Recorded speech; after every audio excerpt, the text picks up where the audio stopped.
有段时间有点膨胀了，第一赛段那会儿很膨胀，跟节目组说，这5个选手，我非常看好，你们给我关照一下。就这5个选手，现在已经淘汰3个了。你们可能不知道这是什么概念？我们节目第一赛段淘汰率只有20%，在我这60%，导致这些演员啊，就对我态度很复杂。一方面呢，想找我改稿；另一方面呢，怕被我看好。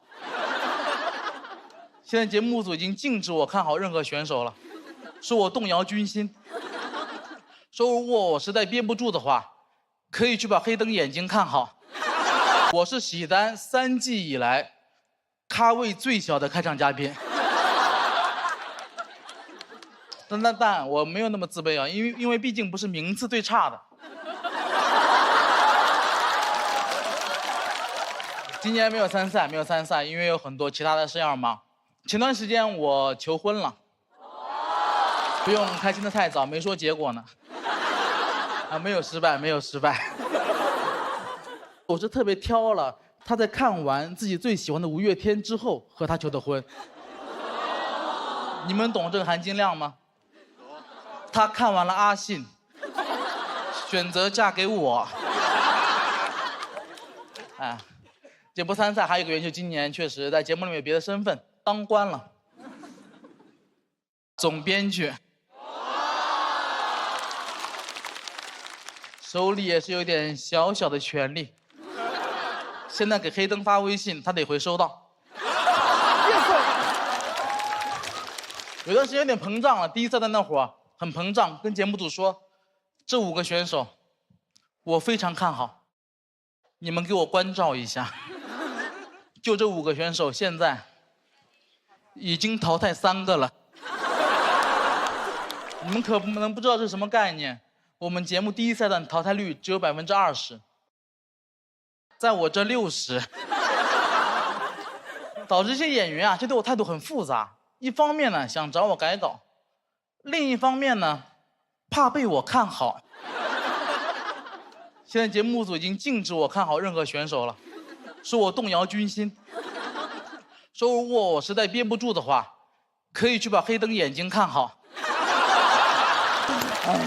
去年比赛比得有点太焦虑了，所以我今年一开始就决定了今年不参赛。做完这个决定之后就更焦虑了。年初那段时间甚至想过要不要去算个命，但我身边这些脱口秀演员都太不靠谱了。我有个朋友特别喜欢给人算命，另外一个演员找他算今年的运势。你说一般人算命算运势，哪怕算的不好，最多也是什么诸事不顺，最严重也就血光之灾。他给人算的结果是，你今年必死。太夸张了。但大家也不要替我那个演员朋友担心了，没事的，我们单口演员心态很好。他在知道自己必死之后，他还心态很好，还能问呢，那明年呢？太焦虑了，所以很开心能当总编剧，这个工作治愈了我。因为说实话，我从来没拥有过这么体面的称呼，总编剧。我小时候的外号是刘大头，长大后上了节目，大家喊我胖子门窗，从来没人喊过我什么总什么，从来没有，都没人喊过我刘总。我只听别人说过别总，别总发朋友圈。所以当总编剧很开心，因为当总编剧能被人感谢。我很喜欢被人感谢，我也很喜欢感谢别人。就像我也特别感谢咱们的总冠名淘宝闪购。淘宝闪购点外卖更优惠，我感谢；配送快，我感谢；品质高，我感谢。我对淘宝闪购态度就这样，永远只有感谢，除非你让我卸载，那我不感谢。大家可能不知道，我不是一般的总编剧，我是脱口秀节目历史上最喜欢提自己是总编剧的总编剧。这就太焦虑了，我很害怕自己因为不上节目，大家会觉得我这之前的表现都只是昙花一现。好像人一旦成功了一点点，就害怕自己是昙花一现，所以我去研究了一下昙花。昙花一般在6到10月开放。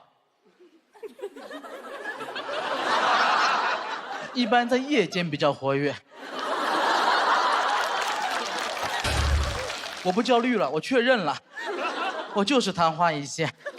而且好像我们脱口演员真的很像昙花，你想想，我们努力准备1年，希望在夏天惊艳所有人，然后到了夏天，发现所有人都去看世界杯了。每天在想呢，谁会是今年最大的黑马呀？目前是佛的脚。身边所有人都被这种昙花一现的压力给包裹着，都有点病态了。就比如说我好朋友大宅，我觉得他就是那种病态的努力。去年夺完冠，今年还来参赛，而且你们可能不知道，他今年还想备赛喜人。活出去了。我觉得他今年可能不是脱口秀第1人，但一定是脱口秀第1驴，真的。我就有点心疼他了，我就觉得我们俩各方面条件明明差不多。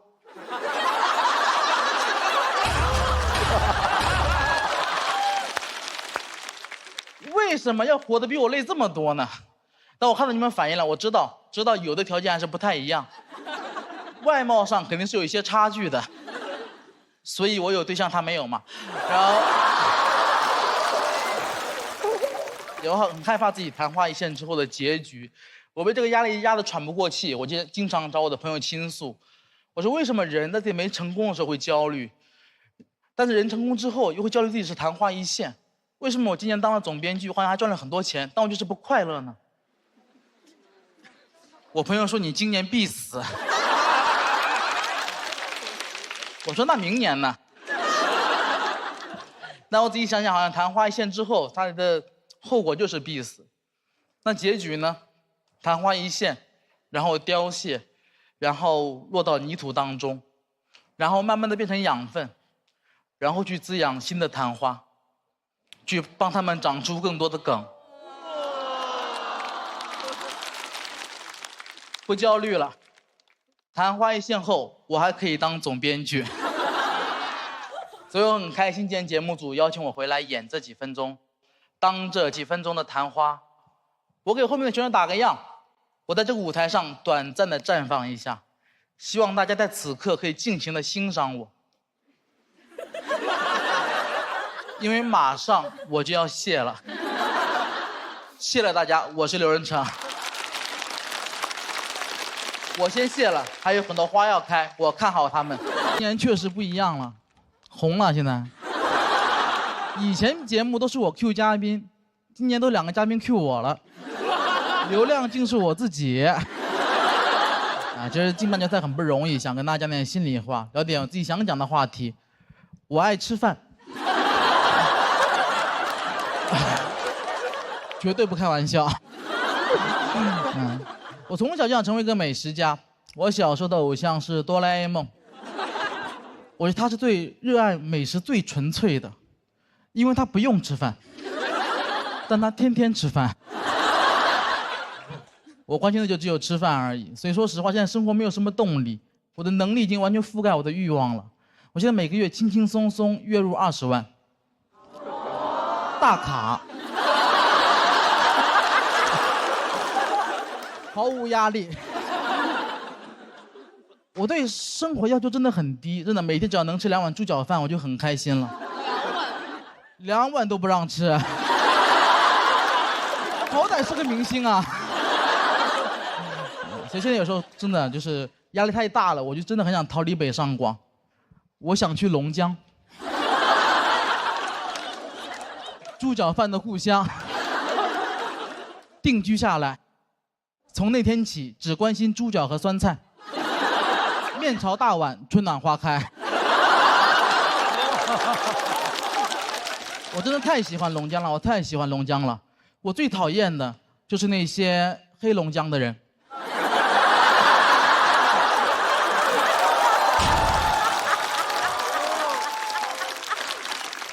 不是说于翔宇哈，这个梗确实非常幽默。节目结束之后，说实话，我以为以我这个表现和我这个条件，我关于美食的节目我应该接到手软。每天一出门，陈小青就抱着我的大腿，跟我说：“小刘别走啊，舌尖上的中国没你不行啊。”我说：“不行啊，小青，霆锋那边还等着我去风味人间呢。这时候黄磊走了过来，都别跟我抢，没有刘仁成，我将不再向往生活。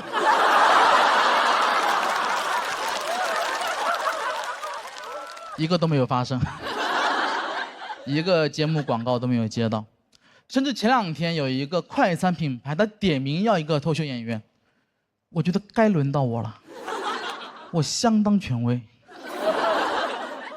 你们知道我这辈子吃了多少汉堡吗？谁能跟我比？也就毛豆可以一战。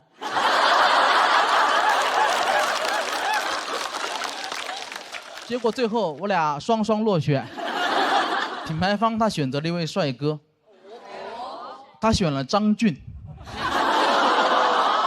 我认为甚至不是帅哥，那是。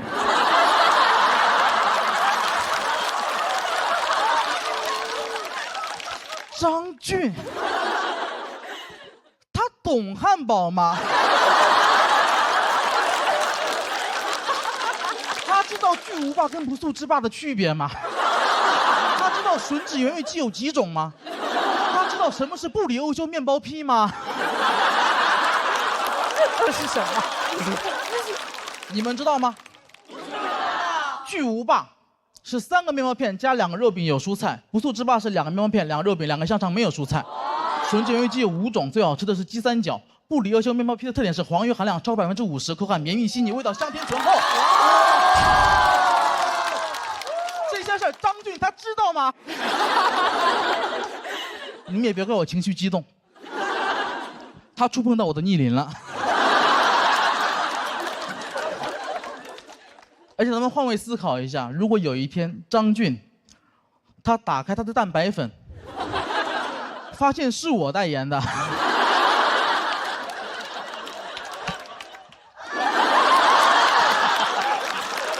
你看他都不崩溃。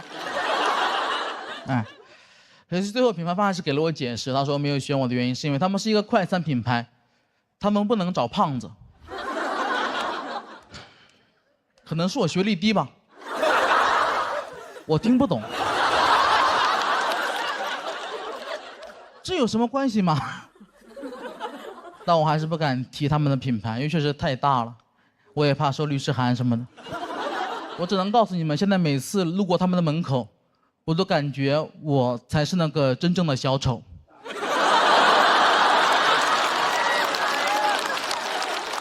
我真的很难过。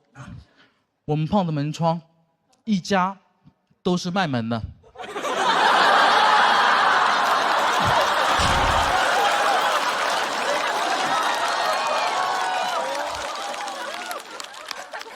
这个节目真的值得我付出这么多吗？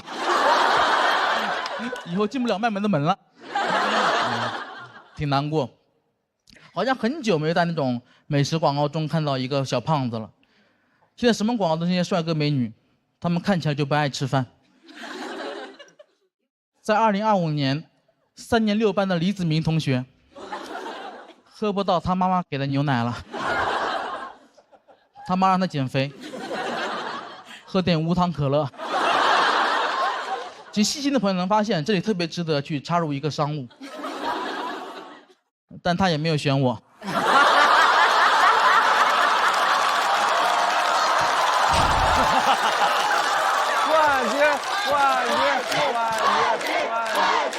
但没事儿，我相信只要我长得好，观众朋友们会选我。我感觉不知道从什么时候开始，大家对这种吃饭的爱就没那么纯粹了。我感觉好像是从热量可以被精准的计算开始，大家都太在乎、太谨慎，有点魔怔了。你们有没有跟这种人吃过饭？就是他跟他吃饭，他就要计算每一口的热量，每一个口。吃个饭那里30大卡、50大卡、40大卡，吃个饭我以为上国道了，全是大卡。我家人就跟朋友吃饭，他更过分，他还没有吃就在那算热量，因为他做数学题让他算来算去，算得我都崩溃。我说哥哥你别算了，这是烧烤，这不是高考，别算了，这道题就跟我做，姐，再来10串。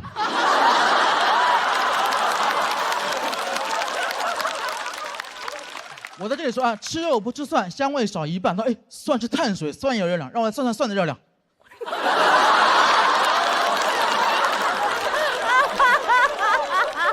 吃一晚上就吃2根花菜。我说你爱咋算咋算吧，一会儿 AA。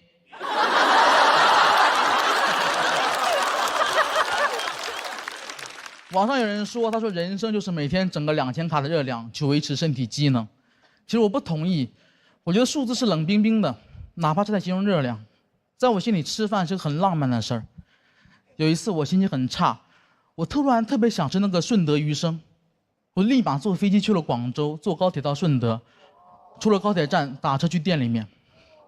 没一会儿鱼生上来了，但不能吃，得拌上新鲜的葱丝、姜丝、芋头丝，撒上花生跟芝麻，挤上几滴柠檬汁，再浇上一圈花生油。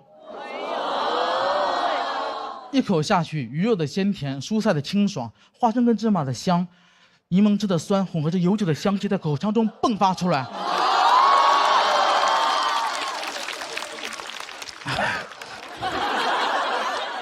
那一刻，感觉自己所有的不快跟疲惫都被扫掉了。也是那一刻，我明白，我在我以后的人生里面，我不应该注意那些琐碎的痛苦，我唯一要做的就是吃好每一顿饭。想到这里，我对着面前说了一句：“余生，请多指教。”咱们节目终于播出了，我也可以享受这种掌声了。说实话，现在整个人的状态呢，就是有点膨胀。我现在是回去看门窗啊，我只能打膨胀螺丝了。就连我们总导演都过来敲打我说：“刘仁成，咱们节目拍的是从小人物到喜剧之王，不是从小人到喜剧之王。你说了一点。”我说：“好的，小人知道了。”人嘛，难免会虚荣。前天参加一个饭局，有个人说特别喜欢我们节目，我说：“那你可以开始夸我了。”他说：“不好意思，我有点脸盲，我对不上号。”我说：“没事儿，给你2个提示：门窗、江西。想起来没？啊，好像有点印象了。不过门窗不是上海人吗？我说那是门腔。我怎么记得？胖子门腔，不像话吗？如果大家实在跟他一样分不清楚我跟门腔，也太难分不清楚了吧？给大家一个口诀，用来认我们节目的人。胖子门窗，瘦子门腔，猴子复航，疯子刘洋。我不复航，你是疯子，我不服。真的没人在乎我的名字，我去网上搜 report， 大家都说胖子门窗讲得不错，我感觉我还挺有带货的天赋的。就我们圈内上一个这么有影响力的产品，还是锤子手机。而今天不得不说，胖子门窗跟锤子手机风格非常统一，互换一下都没问题。锤子门窗，胖子手机。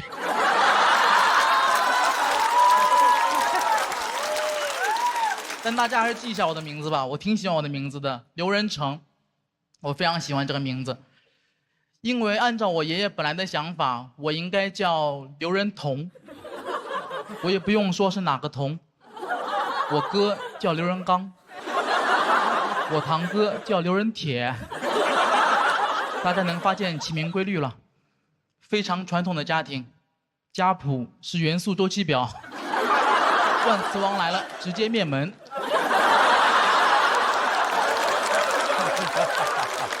我这辈啊，我有7、8个哥哥，所以轮到我的时候，表上的字儿已经不多了，不叫刘仁彤。就得有放射性了。那我要是早出生100年，我妈刘夫人可能比居里夫人更早发现镭元素。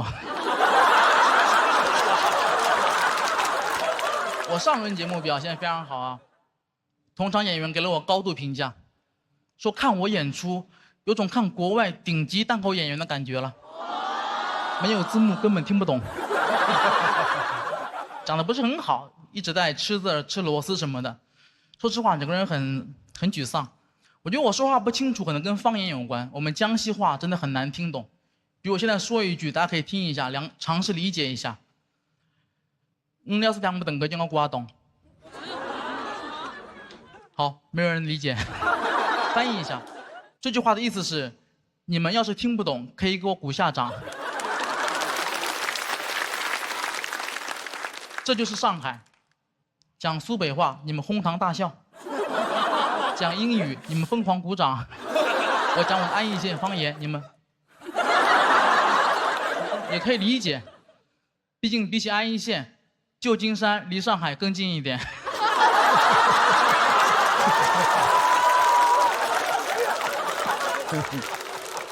而且你们听我们这个方言的特点，这个语流，这种感觉，小时候。每次跟小朋友角色扮演《亮剑》的时候，我不是姓山本，就是姓龟田。我就很羡慕你们口音很有特点的人，什么北京人啊、东北人，你们在外面很容易听出来谁是老乡，我就不行，我也听不懂。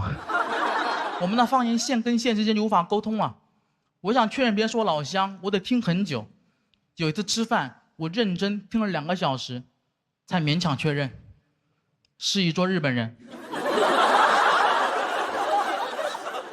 我现在压力真的很大，因为节目组上轮结束之后，命令我找一个普通话老师，一共就20多天，一边写稿，一边还要练习普通话，整个人有点崩溃了。经常写着写着自言自语：“刘仁成，你是不是江郎才尽了？”不可能，我不是江郎，我是刘郎，刘郎年年恋刘娘。还买了66栋楼，买了66篓油，最后找牛奶奶买了榴莲牛奶。刘郎没有才尽，刘郎在练绕口令。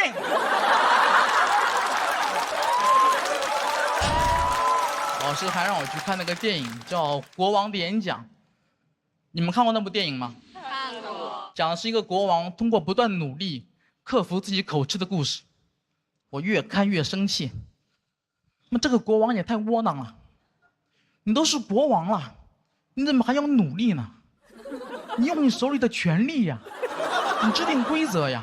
我要是能当国王，我第一步我就取消前后鼻音，我根本分不清。以后这个国家就不允许说话太清楚了，对国王没有 respect。德云社老师，对不起了，你们说话太清楚了。以后再发现你们被灌口，就得惩罚你们了，也不摘字了，把你们后鼻音都给摘了。岳云鹏、阎鹤贤、郭德纲。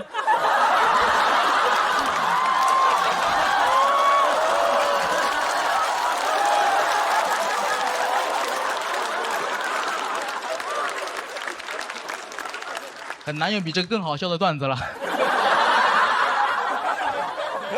郭老师听了千万不要生气啊！你回去帮我跟郭老师解释一下，我相信他一定会原谅我的，因为他善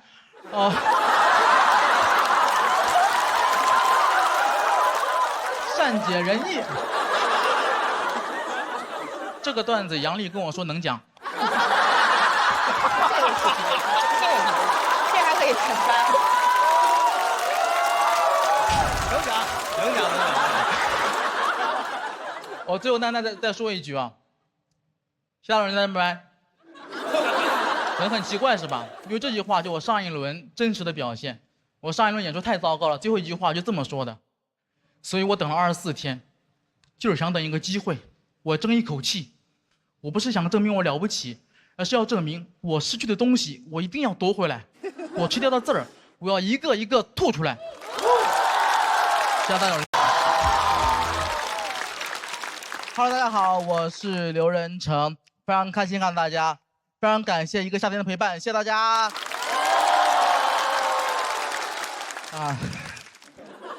时间过得真快呀，总感觉前一秒还是在去年的总决赛。去年总决赛我讲了一个我去干活，发现周老板有自己的休息室我没有的段子。今年第1期录制，我惊喜的发现，付航有自己的休息室了。把那生气的方安慰我说：“哎，兄弟没事儿，咱们先录制，其他事儿晚上回酒店再说。”晚上结束后，不是一个酒店。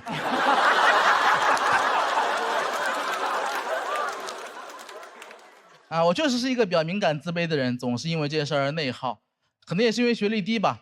你在娱乐圈，你很难做到学历低又很猖狂。我没有在讽刺黄子韬老师啊。我刚才想说，是在说我呢。真没有，真没有，我只是羡慕他，因为我们黄子韬老师虽然只是一个中专学历，但是比我高，我初中。但我就相信我们俩其实内心深处还是一类人，真的。我觉得他内心深处还是有一点点自卑的地方的。我都知道他的自卑是从哪来的，悲从中专来嘛。讲这个段子，黄涛老师不要生气啊！如果你实在生气的话，可以打我1-2拳。算了，打2拳吧，一不发音。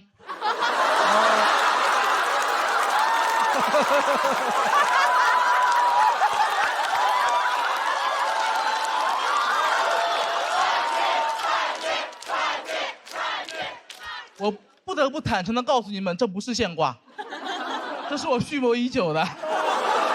开玩笑，很开心。从小就比较自卑，因为很小的时候被父母从江西带到了常州，3个月大就成为了一个外地人。我很喜欢常州很发达，但极个别常州人喜欢歧视外地人。他们歧视的很直接，没有什么弯弯绕绕，直接就看不起你。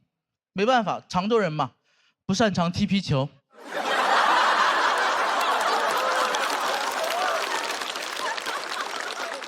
小时候家里条件很差，我家隔壁就是一个废品站，我天天看我的邻居收垃圾，看得我都有点影响学习了。收垃圾太赚钱了。但那会儿年纪很小，看东西很浅薄，觉得他们那里环境很差，手上也不干净，我就觉得他们挣的都是脏钱。现在长大才知道，其实他们赚的是最干净的钱。有的地方号称自己1尘不染，6根清净。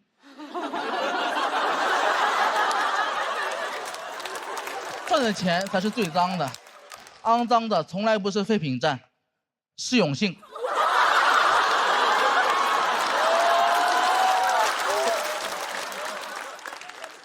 到了高中之后也很自卑，其实本来还好，本来学文科学的是好好的，学校突然逼我去学艺术，说是为了我好，能上好的大学，但我内心知道，其实想提高本科率而已。我不想学艺术，天天跟他们争吵。有一天我实在受不了，我打电话跟他们说：“我凭什么让我学艺术？我就不学，我辍学，我也不给你们提高本科率。”然后我就辍学了。但朋友们，真的要好好上学。但凡我数学好一点，我就会知道，我辍学也提高了他们的本科率。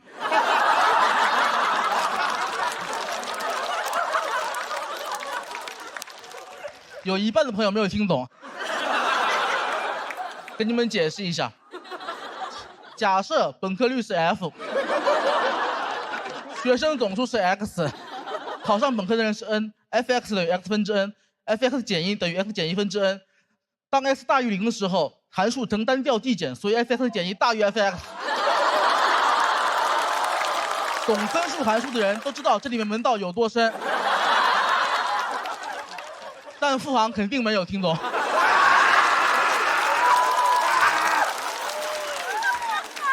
回你的休息室慢慢想吧，就。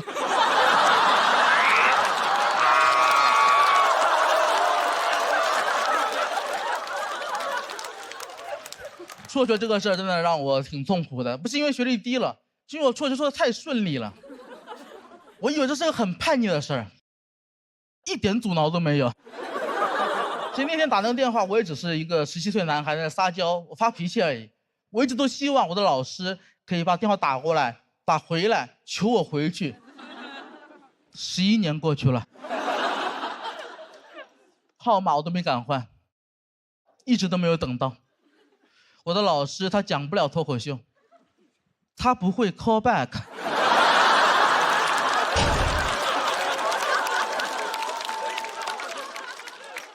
在无数个夜晚，其实我也挺难受的，我都一直在想，能不能穿越回去，回到那个夜晚，我就撤回那个电话。跟老师说，老师，我开玩笑的，我不辍学了。老师说你想清楚了？我说真不错，真不错，刘仁成真不错。但我也知道，如果我不辍学的话，我可能就讲不了脱口秀了。那我就不确定，如果我不辍学的话，我的人生会比现在更好。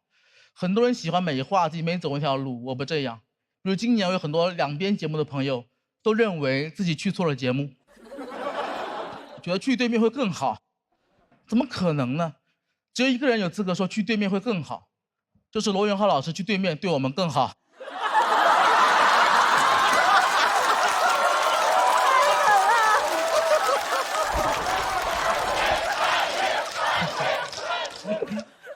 从我硕学过去已经过去11年了，这11年说实话挺难熬的。这11年，特朗普2度入主白宫，我还是没能回去常州二中。有时候我也在想，我的母校会后悔吗？我今天早上去小某书看了一下，常州二中这个 tag 浏览量12.8万，刘仁成2325万。我不知道母校去年全国高中排名多少，反正我是全国第4。从今天起，提起常州二中，没人知道它什么千年府学、五朝文庙，大家只知道知名校友胖子门窗。哎，哪怕他现在看到这里，他很生气，他也不能拿我怎么样。他能拿我怎么样？他能没收我的毕业证吗？我没有毕业证。其实宣传节目结束之后，我受到了很多朋友的喜欢嘛，然后很多朋友都告诉我认可我，所以我也知道，其实我现在可能不需要那个毕业证去证明自己了，就初中学历的我也很不错。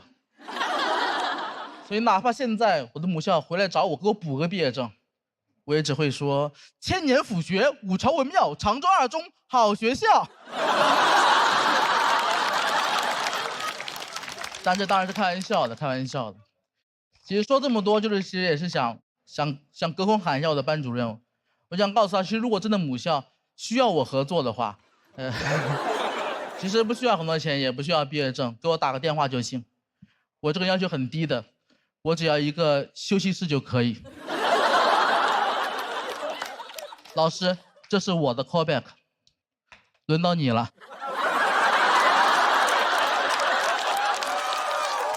没想到吧？我用 callback。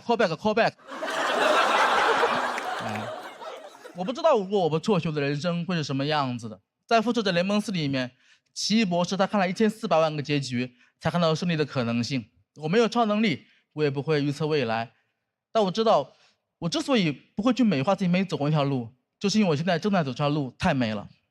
我不后悔，我爱脱口秀，我爱奇异博士。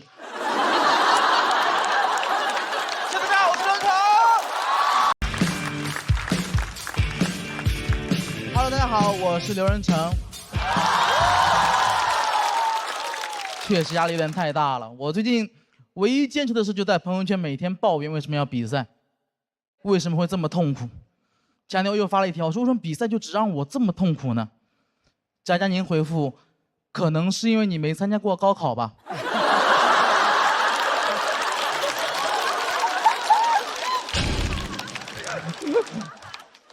确实比赛比不明白，最近家里有点搞不懂了。说实话，我今年过年，我突然发现我爸他2颗门牙都掉了。我爸现在是个非常新潮的造型，双开门牙。我就发现，当一个中年男人失去了自己的门牙之后，他就失去所有做男人的威严和男子气概，增加了很多幽默感，变得十分滑稽。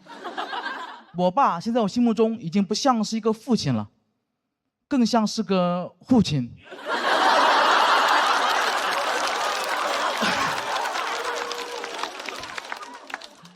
我爸干了一辈子门窗，到老嘴巴漏风了，漏的都是当爸爸的威风。我爸现在可以同时抽4根烟。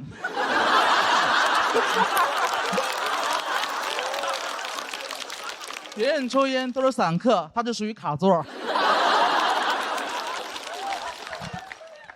其实很担心讲这个话题，大家不感兴趣。毕竟这个故事有点老掉牙了。但我爸他掉牙原因并不是因为年纪，是因为他的糖尿病的并发症。他糖尿病有点严重了，到一个很难控制的地步了。不知道为什么会这样子，可能是因为他完全没有控制吧。他对待治疗太消极了，他每天只在打完胰岛素后测血糖。我爸，你骗谁呢？你在干嘛呀？你在做数据。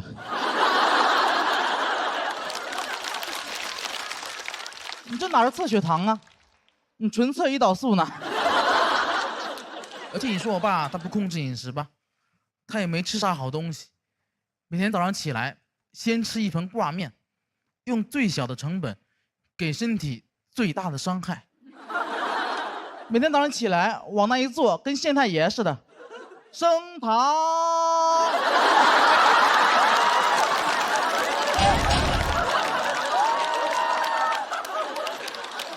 而且我爸他不仅自己早上起来他会喜欢吃挂面嘛，他不仅自己吃，他还特别喜欢给我家狗吃挂面。我特别生气，我觉得你已经因为自己乱吃东西，对吧？已经把自己搞出了一身病了，别给狗也整出病来。我爸说：“哎，别乱讲，糖尿病主要是因为遗传，不是吃出来的。而且人的病狗怎么会得呢？”今年2月，我家小狗小黑确诊了糖尿病，给我气坏了。我爸，你得选一个吧，要么是你喂出来的，要么是你遗传的。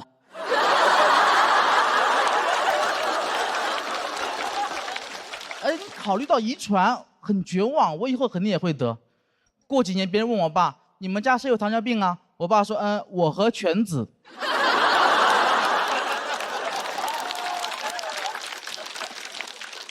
但就像我刚刚说的一样，我现在没有糖尿病。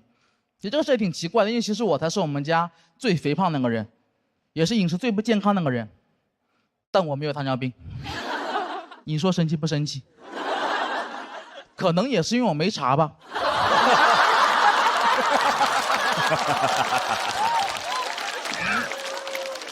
这玩意儿你别说，真神奇，只要不查就没有糖尿病。我有点害怕体检，我很久没去体检了。我上次去体检，医生嘱咐我写作业的时候离本子远一点。但这导致个问题在于，我现在很难劝我爸妈去体检。就每当我劝我爸妈去体检，他们就劝我去体检。你们去，你去，你们去，你去，你们去，你去。这么大年纪了，跟我玩反弹。但我真的又不敢带我爸妈一块，我们3个一块去体检，因为我感觉我们这个家庭啊，不能同时承受这么多的打击。你不能把胖子放在一个篮子里面。要是我们家全部被查出糖尿病了，怎么办？家里挂面谁吃啊？狗都不能吃啊。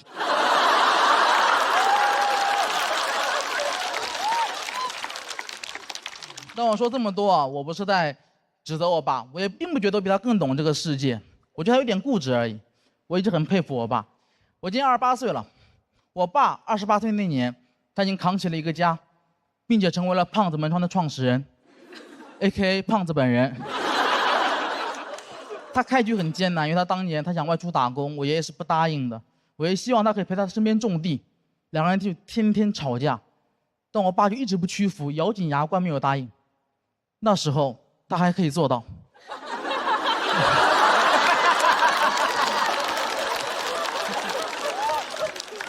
有一天他们吵得特别凶，我爷爷把我爸爸带到一个田里面挖了个坑，跟他说：“如果你再提去外面打工的事情，今天我就把你给埋了。”然后一脚把我爸踹进了坑里，当时全村都过来看热闹了，也有人在劝我爷爷，但我爷爷不语，只是一味的挖地。这不是一般的挖地，这是道德的挖地。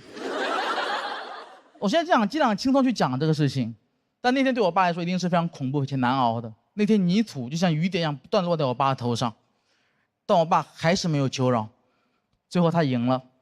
2年后他可以外出打工，临走前他跟我爷爷说了一句话，说：“谢谢你当年的栽培。”然后才有了后面的故事。他结了婚，有了2个小孩，把整个家从江西的农村带到江苏的常州，一个经济发达、教育很好但足球很差的城市。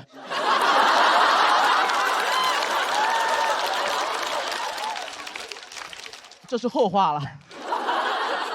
我觉得我不如我爸，因为我比赛已经让我有点喘不过气了。如果我遇到这样打击，我可能就一蹶不振了，我就再也起不来了。我最多在小某书上起号。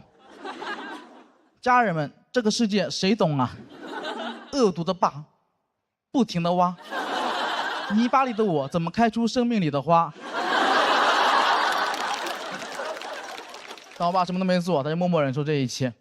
我爸被我爷爷从小打到大，但我从小没有挨过一次打，可能是我爸淋过土吧。淋过土的那个男孩学会了给别人打伞。所以前2天我还带我爸妈去体检了，我觉得得面对这一切。体检报告出来之后，确实吓了我一跳，因为我发现我爸妈的病啊加起来都没我一半多。哇，比子欲养而亲不待更可怕的事情发生了，子要先带了。所以那天走出医院的门，我爸爸一向沉默，他那天很罕见的开口跟我说了一句话，他说：“儿子，你要照顾好身体啊，你要知道你的健康才是我和你妈最大的幸福。”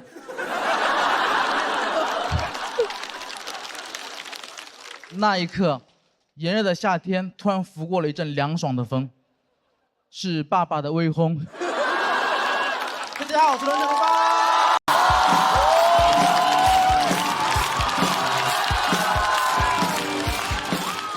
大家好，我是刘润成，非常开心看到大家，谢谢大家。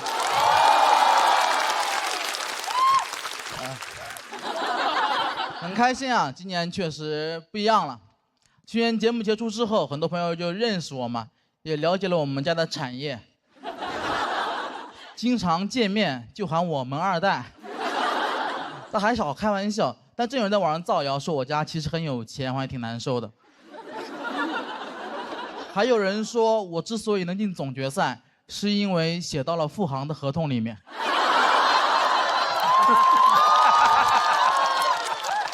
辟谣啊！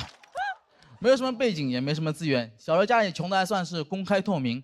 当时，因为当时我们住在店里面，说是店，其实就是一个街边的车库，完全密闭的空间，只有一个卷帘门。这就导致我从小就不相信圣诞老人会来我家，因为我觉得他应该做不到静悄悄地进入我家。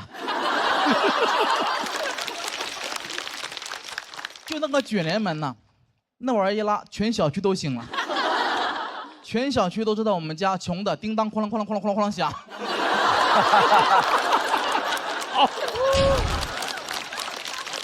但我从小对那个卷帘门就有很大的意见，因为我觉得太吵了，而且我们家就是做门的，为什么用一个这么差的门呢？我就很不服。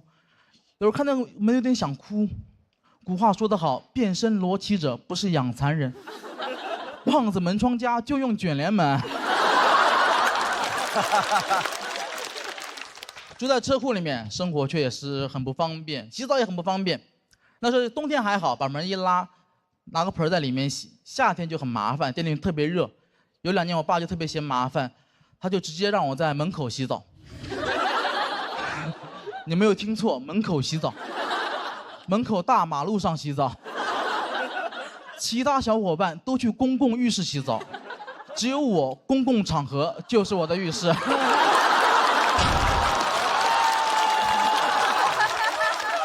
但那会儿实在太小了，没什么羞耻感，也完全不在乎别人的眼光，完全不在乎别人的眼光。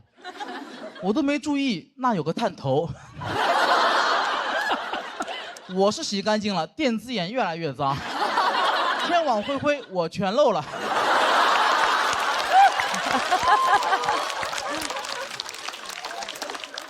但我从小还是比较懂事的，一边在家里面店里面去帮忙照顾生意，一边去努力的学习。从小我就知道，这是不锈钢，这是铝合金，这是陋室，惟吾德馨。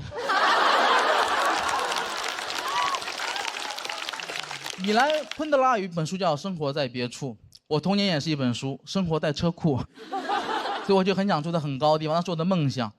等我真有条件之后，前2年还没上节目，赚了一些钱，工作了。我就想住高一点，我住在上海静安区的一个老房的7楼，可以便宜一点，演出方便一点。大家如果了解会知道，其实法律规定啊，一个房子没有电梯的话，只能修到6楼，但我住在7楼。严格来说，那段时间我住在法外之地。哎，那开发商很幽默，他没有解决这个问题，他换了个说法，他说我们那个1楼是0楼，2楼是1楼，他说我住在6楼。我说你这个太厉害了，你不解决问题，你改变定义呀、好像小时候考试呢，问你什么啊？饭店离小明200米，小明每分钟走50米，问你需要几分钟，你回答小明不去了。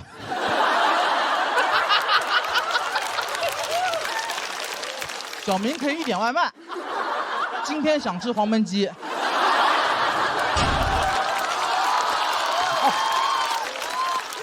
再配上一瓶乐宝啤酒，小明不再思考，今天只想玩好，放开玩 ，Why not？ 小明吃饱喝好，乐宝。老房子卫生间也特别小，只有1.4个平方，我很不习惯。要知道我小时候，那都是400多个平方，1.4个平方卫生间太小了。你们知道1.4个平方卫生间什么概念吗？就是我很难在里面摔死。是。有一次我在里面洗澡，脚一滑往后一倒，闭上一瞬间，我以为会倒地上流一地的血，睁开眼发现自己就这么卡墙上，整个人什么事儿都没有，一点伤都没有，全都是泡沫。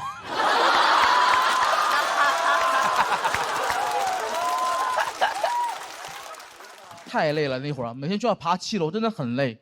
我观察过我身边所有7楼的邻居，没有人爬7楼是很开心的，就没有人爬7楼之前会大喊一声“Go Go Go， 出发了”。那段时间我只爱外卖小哥，毕竟爱是常觉亏欠。我那时候点外卖，主动把门打开，在门口等他，不舍得让他敲门，怕他没有力气。也怕他砸门的时候太有力气，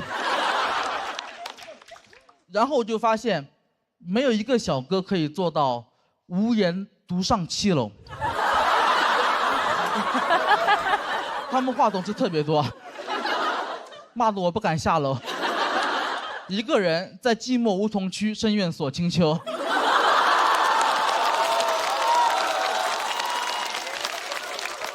我那时候，我甚至可以通过听就判断一个小哥是不是跟我一样胖，不用看，听就可以。跟我一样胖的很好听，你就听那个脚步声，一开始还很欢快，是那种哒哒哒哒哒哒哒哒，过一会儿会变成哒哒哒，然后会变成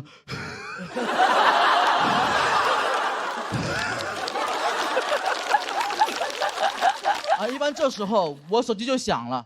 我就听到小哥跟我说：“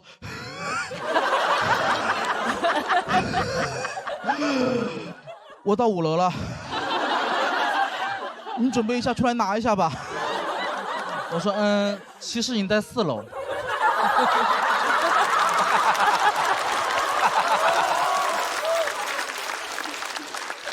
你以为你在第5层，其实你在第4层，加油，再上2层楼。去年节目结束之后，我生活真的变好了很多，所以我终于完成了童年的梦想。我现在住在20楼，有电梯。这是上海吗？你们在干嘛？但我真的很开心，真的住得很高的地方，而且我们家现在卫生间也很宽敞，所以为了弥补我童年的遗憾，我现在每天洗5次澡，怕忘了在床头刻了一个早字。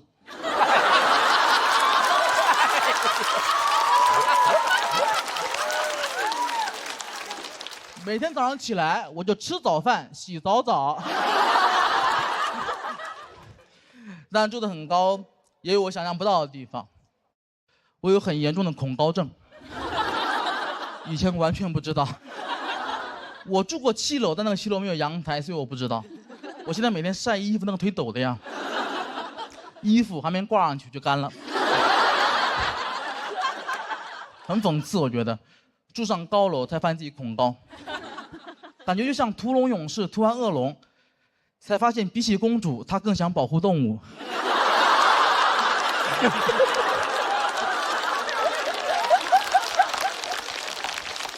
但我觉得这都是我可以接受的，因为我是一个有钱人，这是有钱人可以忍受的。有一天，我请我朋友来家里吃饭，他突然给我看了个新闻，他跟我说，高层住宅未来即将变成贫民窟，这个我无法接受。但他讲的很有道理，我也听进去了。他给我举了很多例子，他说现在美国就这样子，这是一个城市化的趋势。现在美国在芝加哥市中心的高层已经住满了穷人，而那些有钱人早就搬到了郊区的别墅。他们平时最爱待的地方，就是他们家的车库。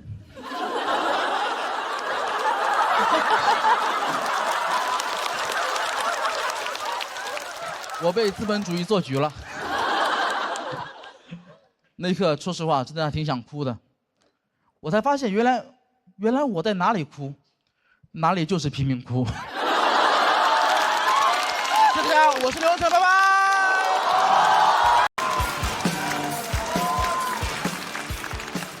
Hello， 大家好，我是刘仁成。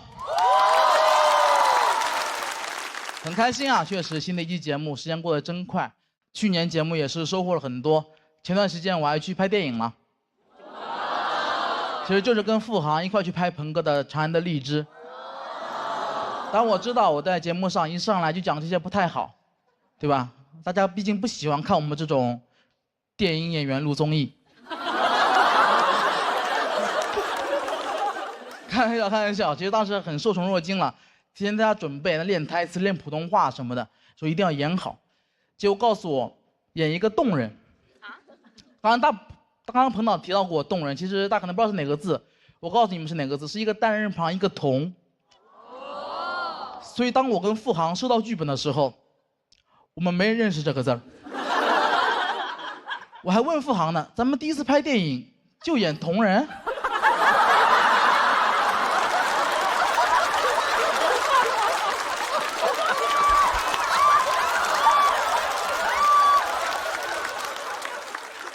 后来知道了，其实就有点像野人了，我还挺不服气的，我说我这个人平时给人的气质，不说文质彬彬吧，也算是温文尔雅，怎么就干成野人了呢？我去网上搜野人有什么特点，告诉我3个特点：皮肤黝黑，体型巨大，缺乏语言能力。冲我来的，好，我服了。我不仅服，我还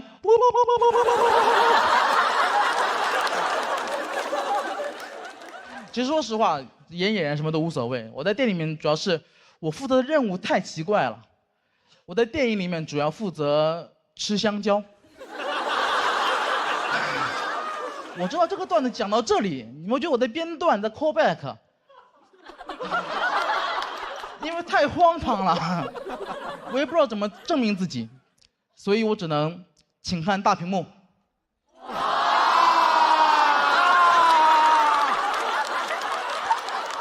所有语言在这面前都显得很苍白，你们知道吗？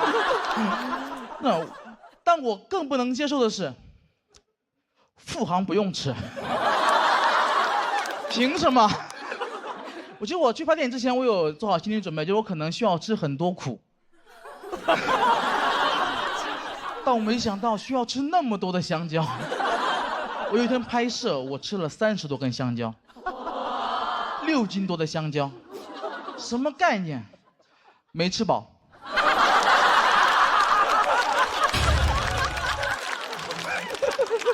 当然是开玩笑，当时稍微有点难受。所以那天拍摄结束，彭导也很不好意思，就找到我跟我道歉，跟我说：“阿成，真是辛苦你了。我让你吃香蕉这个事儿啊，能不能不要写成段子？”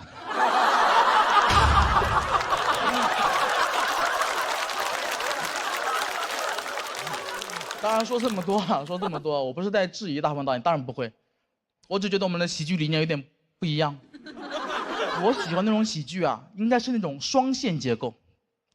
故事像2条平行线一样，永远不会有香蕉。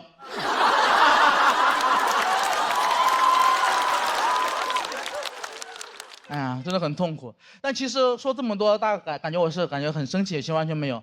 那是我去年很开心的一段经历，因为那段时间找我的时候，其实我当时状态不是很好。当时我刚比完赛，拿了第4名。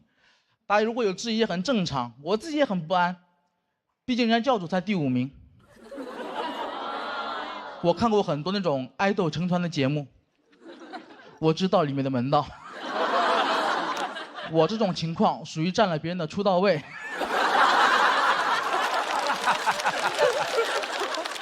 所以很长段时间我就很害怕，我总觉得大家会骂我，会网暴我，我就生活在那种痛苦当中。过了一段时间更痛苦了，发现根本没人理我，大家真的很不在乎我。我的那种心态特别像那个周处除三害里面陈桂林，就我都认罪了，还是没人理我。别给我这个第4名逼急了，逼急了我也可以除3害。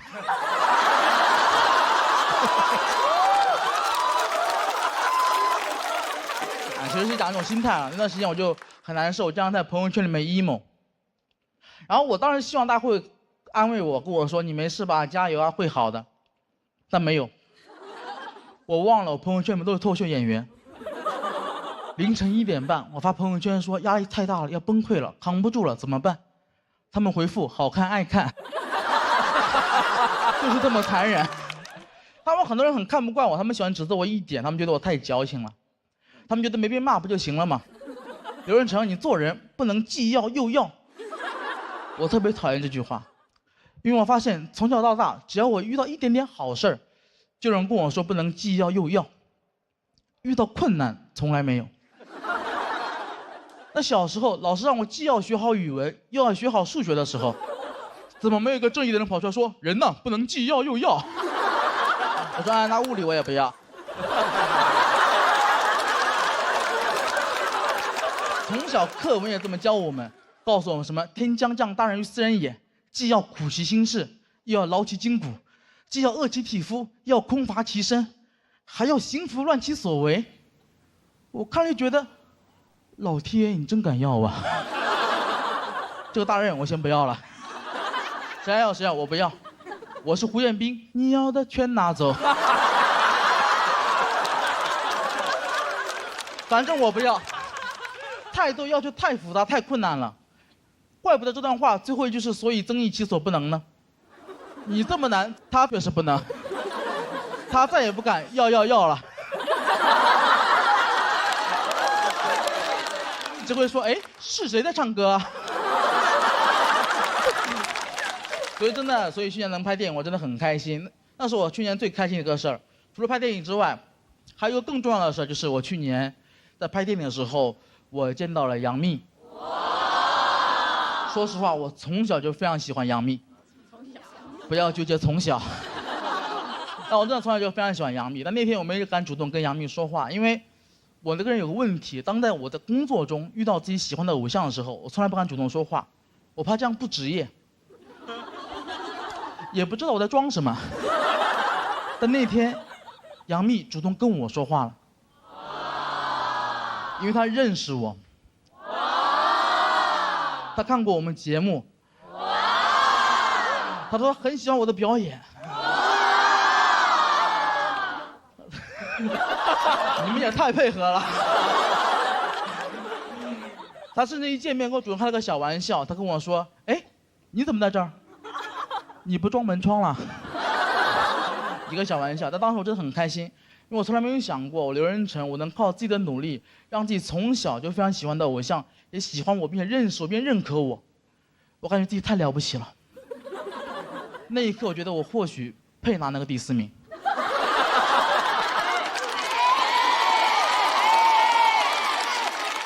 感觉怪怪的。但紧接着，我这个人就有点膨胀了，我就在想，那我能不能加杨幂的微信？想想还是算了，毕竟杨幂不能既要我的喜欢，又要我的微信。当然是开玩笑，当然开玩笑的。真实原因是当时我思考了一下，就如果我们加了微信的话，蜜姐可能会看到我的朋友圈，她会发现我很痛苦。她人这么善良，看到我这么痛苦，一定会过来安慰我，跟我说：“你没事吧？”谢谢大家，我是刘小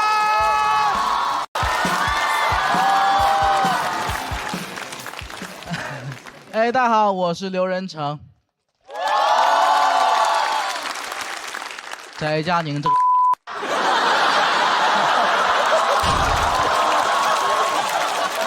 只有冠军很难受吗？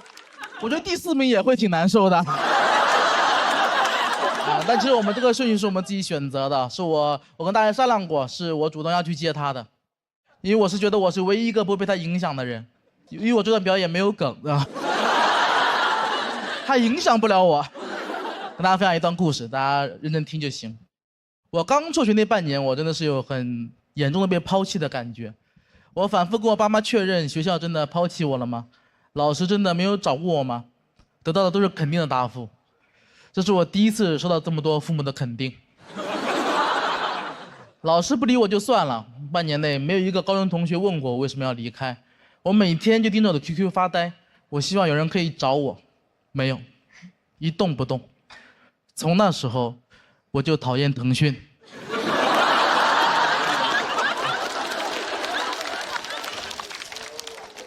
去年节目结束之后，我就很想回一趟母校。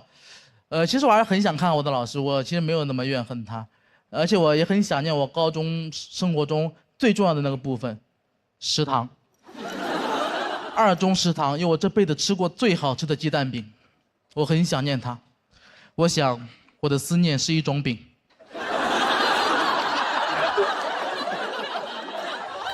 我联系了我的高中班主任，说想看望他，他很爽快就答应了，可以理解，毕竟我也算是个明星，荣归故里，谁不欢迎呢？当时去了学校就看望老师，我带了一箱水果，老师看到我拿水果还说：“哎，他还带东西干嘛？人到就行了，你赚钱也不容易。”我心想，确实，一个明星确实比水果更重要。当时心里暖暖的，老师还是心疼我，我赚钱明明很容易。但到了办公室跟老师聊天，老师很关心地问我工作怎么样，找对象了吗？还让我减减肥，完全没有一点八卦脱口秀的意思。我还想呢，不愧是政治老师，真有边界感，一点都不八卦。我再聊了一会儿，我才发现我老师完全不知道我讲脱口秀的事情，他以为我还干门窗呢，怪不得说我赚钱不容易，怪不得我一进来就跟我说：“哎，学校刚换了门窗啊，别担心，老师门都挺好的。”我只能假装不经意的提我上节目的事儿，没想到老师他就特别激动，他说：“哎，我看过脱口秀，我看过付航，我看过小鹿，我看过黑灯，没了。”我说：“你要不再看会儿呢？再看就看到第4名了。我们节目脱口有这么长吗？”我本来也不好意思当他面说我讲脱口秀的事儿，那老师很激动，他就一定要我找出来，我就找了我第1段脱口秀去年的胖子门窗给他看，老师看了半分钟说：“哎，不对，这个人我也看过。”哦，你也干门窗？你也是哦，你也是刘仁成。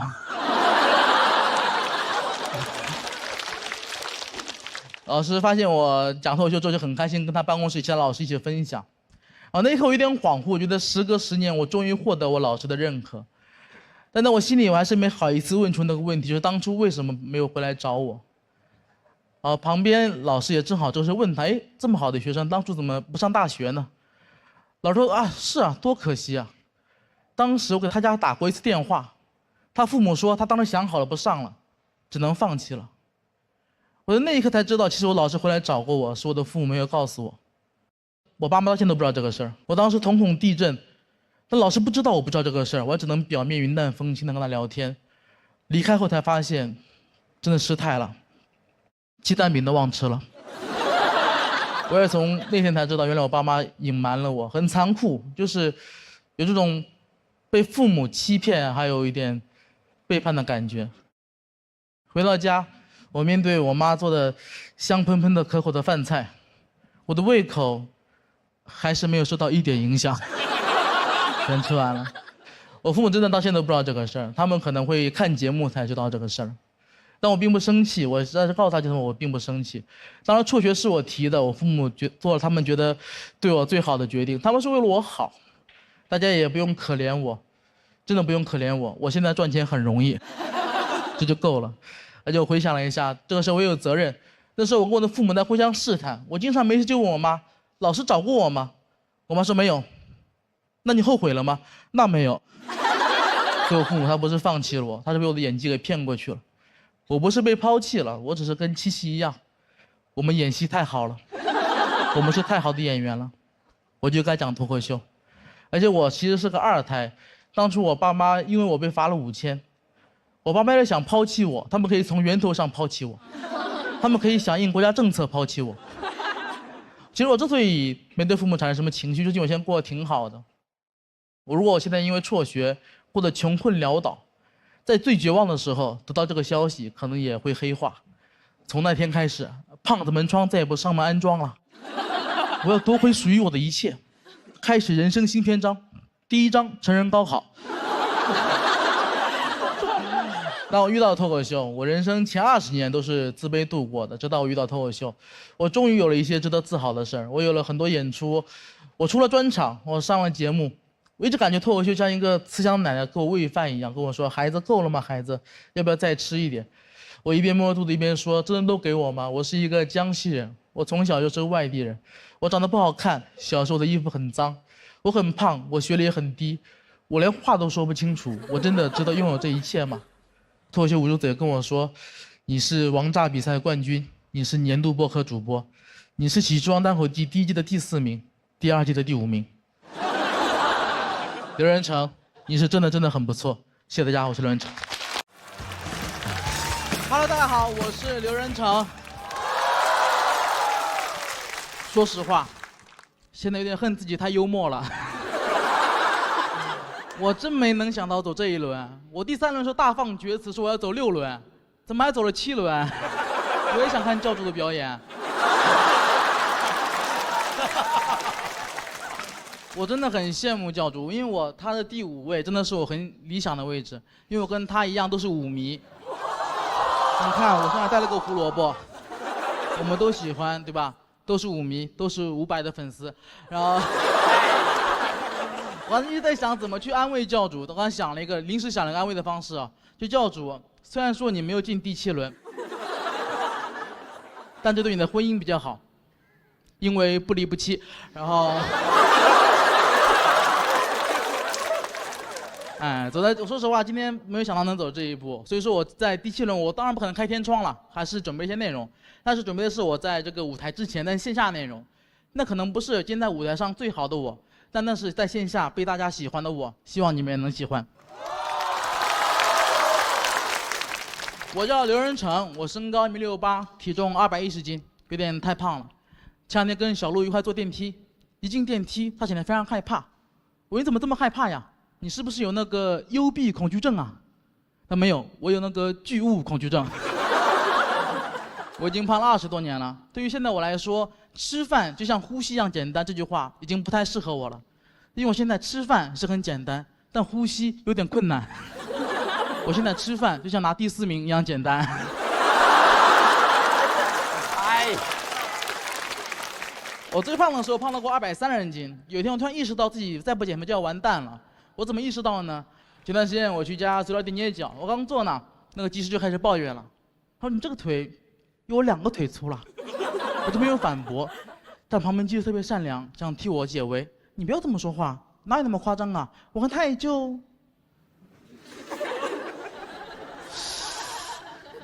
小腿跟你大腿差不多粗吧。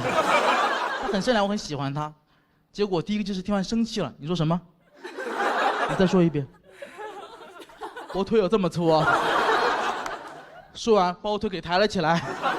我腿这么粗，再说一遍。就这样，他们2个人到面前爆发了激烈的争吵，但没有人受到伤害。伤害都在我这里。我们可以暗暗发誓，我以后再也来不来这按摩店了。我以后只去盲人按摩。但我自己想想没人用，我都害怕。我真去了盲人按摩，盲人只是摸摸我腿。小伙子腰挺细啊。我现在开始减肥了，去健身房买一些课什么的，但上海的课都太贵了，一课都要400-500，所以每次上课之前，我跟自己说，刘仁成60分钟500块钱，今天你1分钟也不要休息，今天把这课给上满。但每次上课只要上了5分钟，我就会冷静下来，我躺在冰冷的气上，告诉自己，做人呐，不要斤斤计较，差不多就得了。虽然一直被冒犯，但也不是每一次都能反应过来的。前2天我打了辆滴滴，一上车，滴滴司机问我：“你有230吗？”当时我就愣住了，不是因为生气哦，所以那一瞬间我真的没有反应过来。我不知道他在问我体重，我以为他在打劫。我就问自己：我有230吗？230这个数字，是不是太具体了一点？他是遇到什么困难了吗？他儿子生病了，我要不然给他吧。我在那凌乱中，司机才反应过来，你230斤嘛，我才知道问体重，我就很生气，我没有230，我210，我就坐下了，不想跟他说话。但司机没有发现我生气了，还继续跟我聊天，聊着聊着又做一个举动，他把他的手伸向我大腿，然后突然狠狠地拍了一下。那你肉也不结实呀！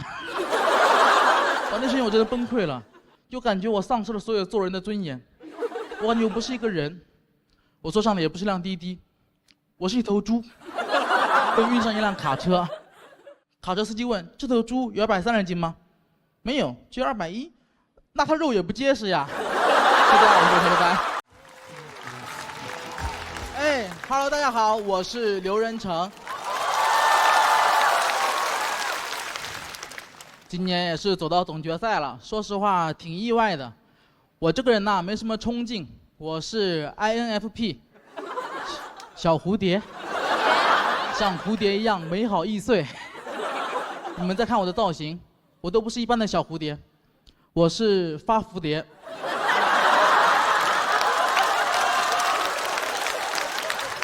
发福了的发蝴蝶。没有小孩的人就讲这种段子。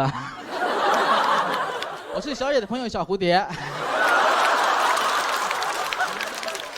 很开心啊，每天讲这种破玩意儿，大家就很喜欢我，很包容我，收到很多网友那种很好的评价，他们说我做的是小 ego 喜剧，就说 ego 嘛，就自我意识，他们说我做的喜剧 ego 很小，自我意识很小，很温和，我很喜欢这个评价，我就这样子的人，胖子 ego 小，容易人缘好，胖子人缘好很简单。只要你每一次被陌生人喊胖子的时候，你都跟我一样露出憨厚的微笑，你就会是一个人缘很好的胖子，朋友越来越多。但你要选择回复我认识你吗？你精神病啊？我是你爹，那你可能会是一个人缘很差的胖子，比如罗永浩老师。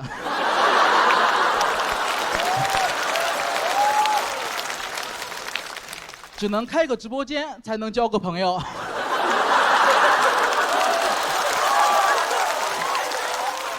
一边交朋友一边卖货，所有的友谊都被命运暗中挂上了小黄车，并标好了价格。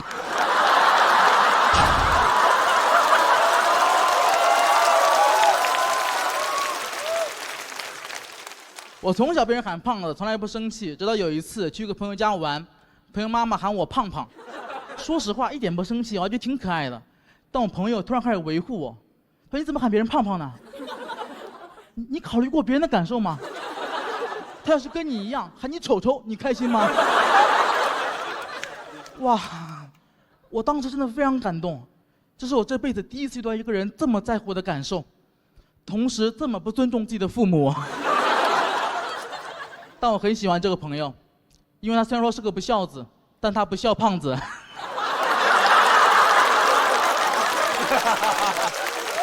虽然他把他妈气得心脏疼，但我遇到了心软的神。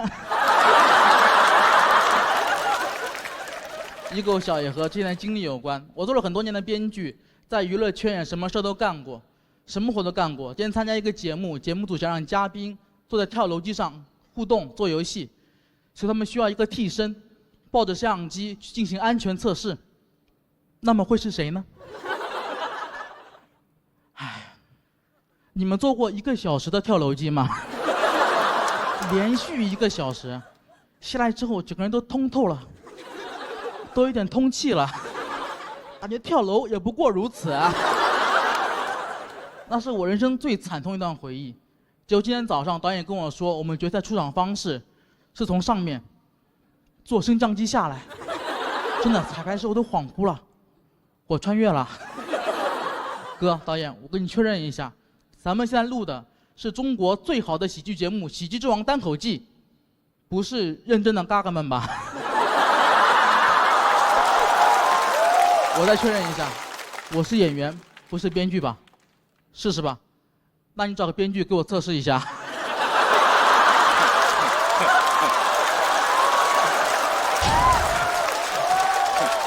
真的，那天在跳楼机上那1个小时，我真的想了很多。就进娱乐圈之前，都只在乎什么啊，飞得高不高。那1个小时，我只关心安全带锁得紧不紧。我知道娱乐圈越高越危险，最重要的只有安全。要想不摔死，就得把下半身牢牢锁死。如果别人再问我娱乐圈的目标是什么，我说5江上下而求索。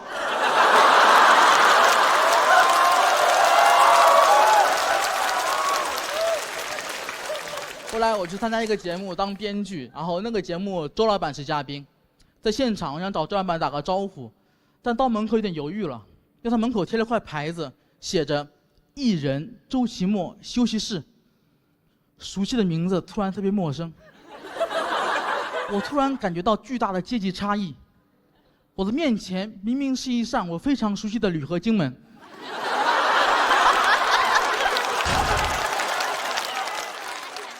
都感觉变成了最熟悉的陌生门。就那一刻，我有一种闰土拜访鲁迅的感觉，我就想走，结果周老板正好开门了，哎，阿成，你来了，进来坐会儿。我说不用不用。我先回去了，周老爷。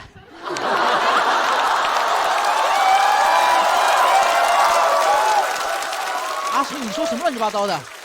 来，今天吃点水果，这是西瓜，这是山楂，这是不锈钢叉。我说谢谢周老爷，我先认了。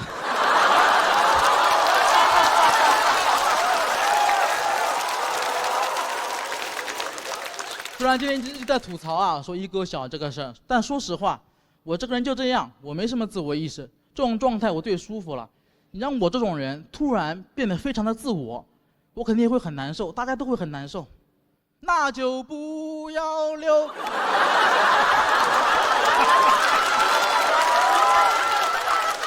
突然的自我。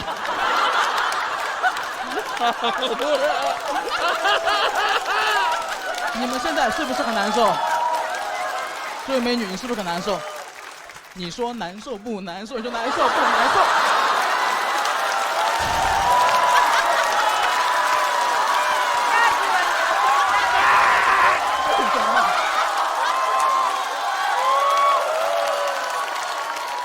突然的赵丽蓉老师，这就是我就是没有自我。我的皮下是王建国。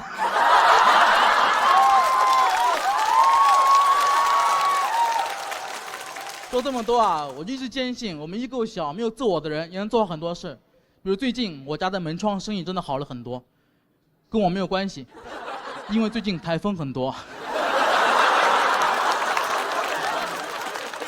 大家都想加固一下门窗，那为什么今年台风很多呢？会不会是在亚马逊流域有很多小一购的 INFP？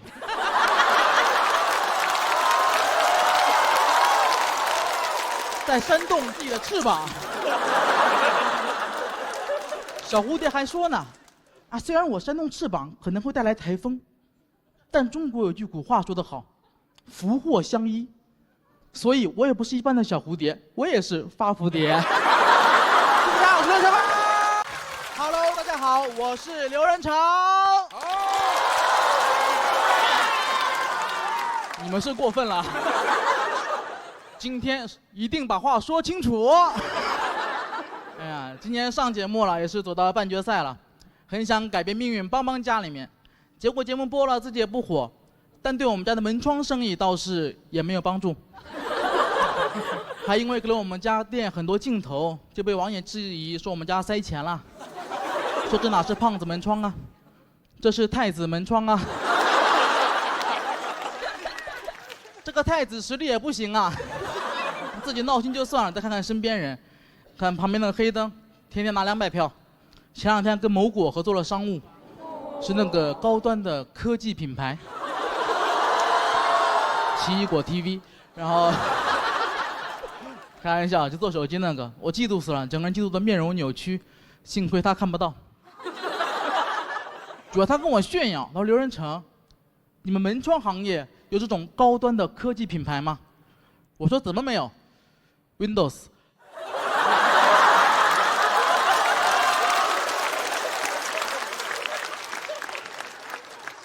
认真说啊，希望 Windows 考虑我一下，我很适合跟你们合作。我这个人性格微软，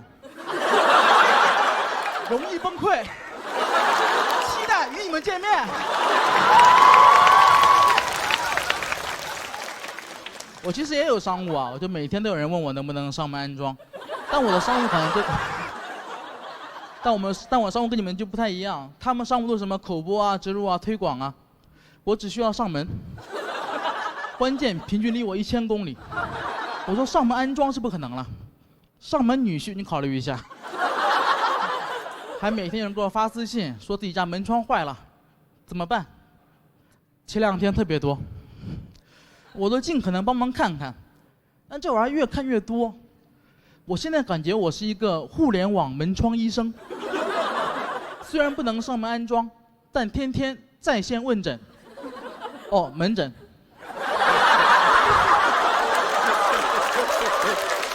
好烂。而且问题越问越抽象。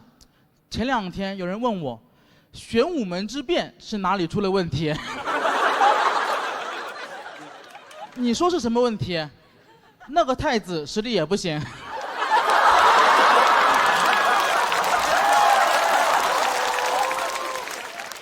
我正发愁前路在何方呢，家乡传来了好消息，就我们安邑县的融媒体发了我的视频，2天播放量130多万。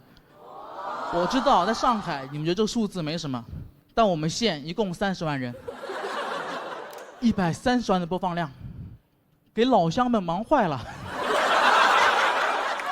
那2天都没空做门窗了，一直在做数据。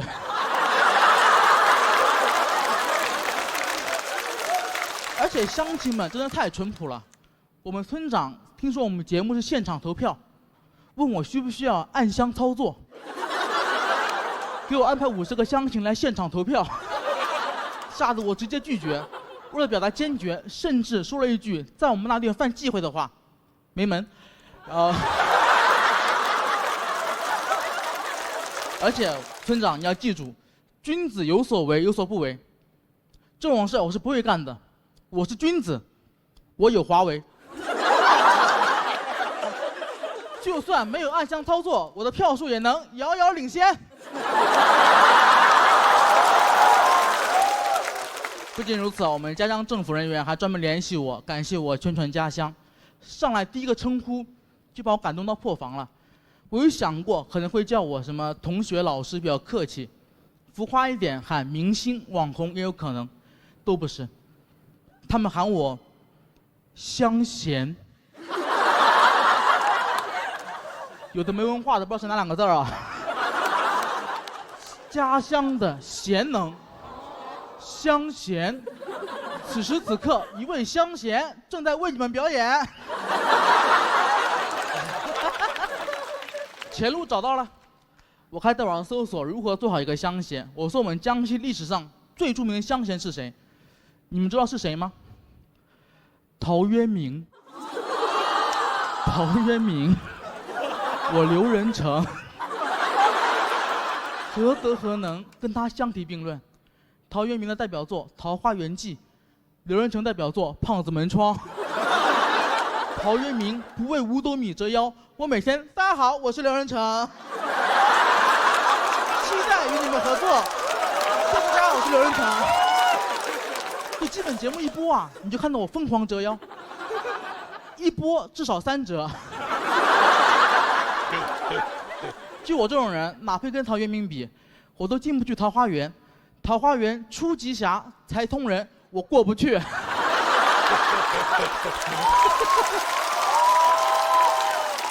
我后来啊一直研究《桃花源记》，我很受触动，我还写了一小篇致敬陶渊明先生，名字叫《工业园记》。世纪之初，安邑人门窗为业，建铝合金工业园，门口出极宽，能通大卡车，复行数十步，嚯，全是铝合金窗。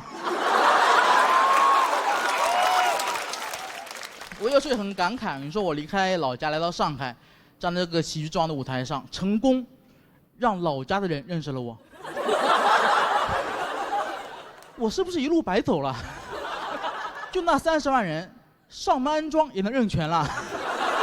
别人都是火到出圈，我火到家了。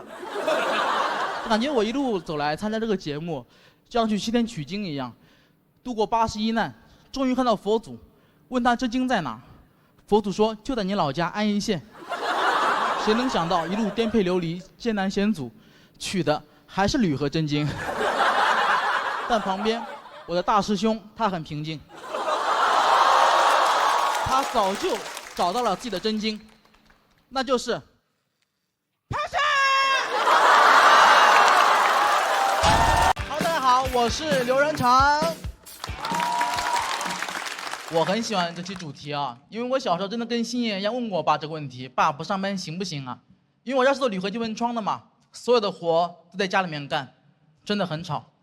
从小我就知道居家办公的坏处，影响家里人心情，导致我很小就很有道德压力，看着我爸这么辛苦的干活，不帮忙吧，于心不忍；帮忙吧，真不想帮。哪有小孩8岁就喜欢打螺丝的呀？先天流水线剩铁。导致8岁的我竟然跟中年男人一样，放学了之后不回家，就找个小公园坐着，什么都不干，叹气。旁边中年人看着很奇怪，小朋友你怎么了？我说哎，跟你一样，家家有本难念的经。他说什么经啊？我说铝合金。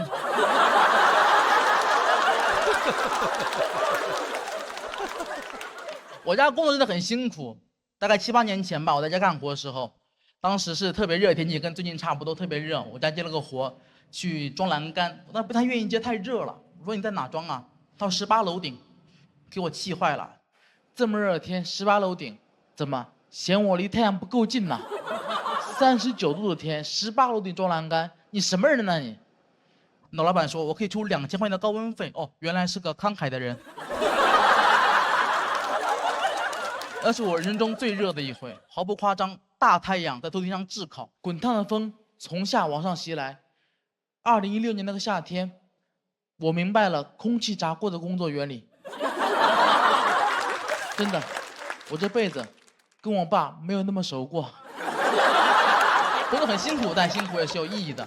我家很早就买了车，那个车大家也很熟悉，大家可以猜一下，给你们一个提示。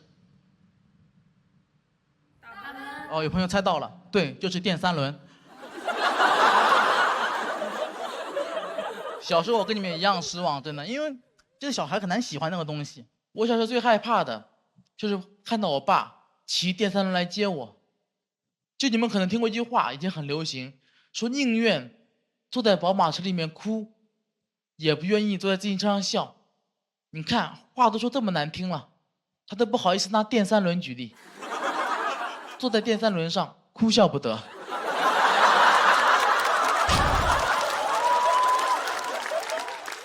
有一回我记得我实在受不了了，我就偷偷把我们家轮胎气儿给放了。我心想这明天总不能来接我了吧？没有用，还是来了。电3轮太稳定了，2个轮胎有气儿就够了。那天我爸就这么歪歪扭扭把我送回了家，哇，真是弄巧成拙。那天之后，同学们都传我把电3轮压塌了。现在想起来，那时候真的很幼稚。我小时候对我电3轮这种嫌弃是没有道理的。电3轮什么都没有做错，他做错了什么？它只是比普通电瓶车多一个轮子而已。多一轮怎么了？我现在就想多一轮。能多一轮是一轮，3轮不够，我要2个3轮，我要走6轮。但学我数学之后嘛，我也得去骑电3轮送货。长大不一样，很快就坦然接受这个事实。我发现其实我还挺喜欢骑电3轮的，而且我不得不承认，我的气质就像骑电3轮的。你在路边随便辆电3轮，只要我坐上去，你就感觉那是我的车。大家今天不要小瞧电3轮，我给大家安利一下，姐妹们，真的非常好。电3轮真的很不错，很棒的。电3轮特别能装货，就市面上所有号称自己空间大的 SUV， 都比不过电3轮。SUV 你空间再大，那也是有极限的。电3轮，只要你敢往上叠，天空才是你的极限。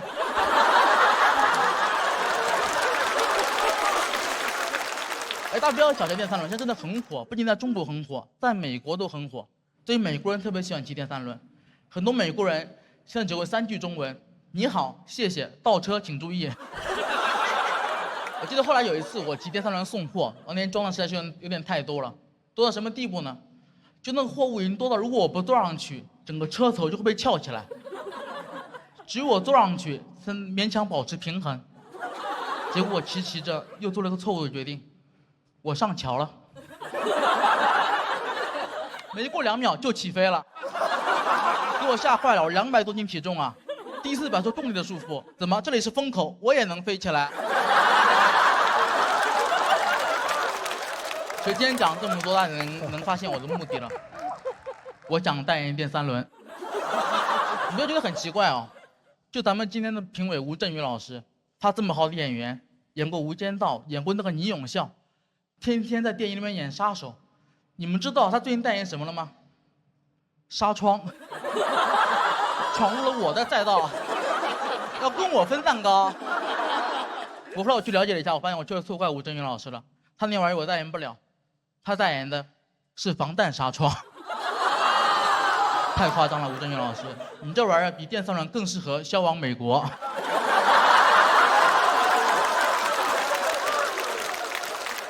所以今天能来这个舞台，我真的很开心。有很多朋友是坐高铁来的，坐飞机来的，只有我知道，我是我爸这么多年骑电3轮歪歪扭扭送过来的。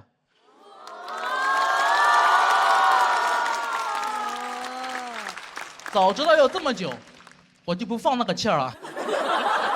所以大家应该听出来，我今天这段表演，就是我送给电3轮的一首情诗。古有李白赠汪伦，今有小刘赠3轮。喜剧之王高100米，不及3轮赠我情。我希望有一天，我能看到我爸骑着我带着电3轮来接我，那时候我不仅不会害怕，我还会亲他额头一下。我跟我爸说：“爸，别上班了，我养你啊！以后只要你想，你可以永远做电3轮笑，只要你想，你就是倪永孝。”大家好，拜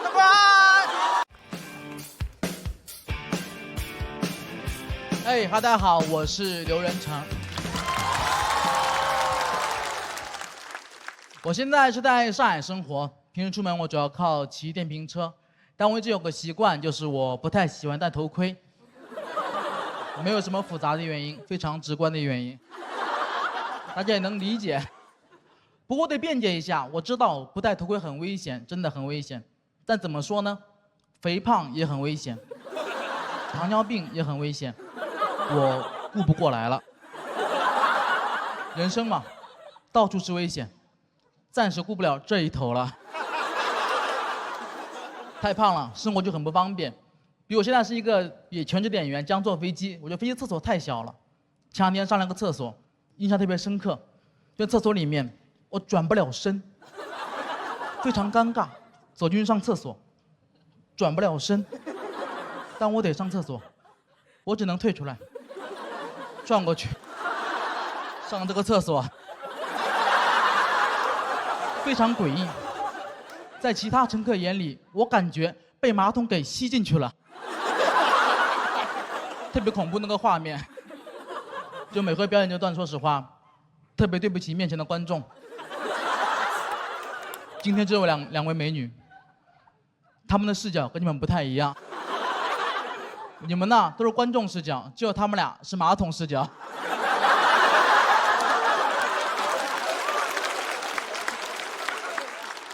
当时我真的很小，做不下去。就我想做下去的话，我只能不断的把身体往下挤，就往下挤，往下挤，往下挤。就当我坐到马桶上的时候，我发现我被死死的卡住了。这个时候好死不死，飞机开始了颠簸。空姐跑过来提醒我：“我今天旅客，飞机遭遇了气流颠簸，请一定要注意安全，握紧扶手。”我说：“就没有这个必要了，已经够紧了。你给我倒杯咖啡来吧，我想松弛一点。”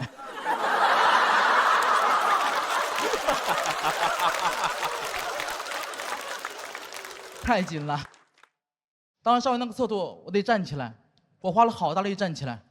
我站起来一瞬间，我甚至听到了一个声音。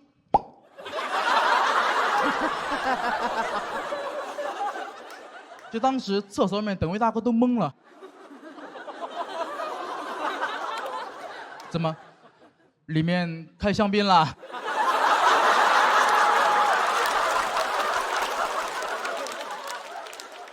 希望以后你们开香槟的时候啊，不要想起我。其实我胖的原因很简单，就是我吃太多东西了。所以刚来上海的时候压力很大，上海吃特别贵。我也是重新认识了自己。就从前我总感觉我是一个很大方的人，从来不贪小便宜。来上海之后，发现我家附近有个超市，经常摆摊卖一些临期食品。说实话，有点陷进去了。哇，真的，那不跟你们想象可能不太一样，我得解释一下，它不是那种还半个月、还1个月就过期的食品，我们那儿不是的，我们那儿一般还有2天就过期，那是真的跟时间赛跑啊。同时非常便宜，原价60多一箱牛奶，现在10块钱一箱。我就发现一个东西，一旦我买过临期的它，我就再也无法接受原价的它了。这种感觉就像我本可以忍受黑暗。如果我未曾见过光明，更何况我见过10块钱一箱那种。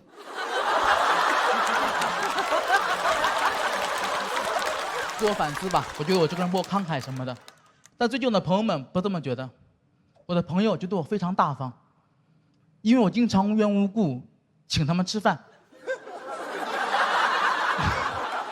没有任何原因，一进门就让他们快点吃。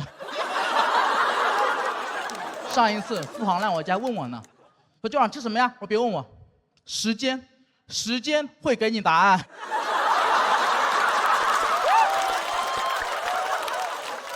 当我发现人呐，这个欲望就很难满足。一开始我很喜欢临期食品，感觉很好，最近感觉不太够了。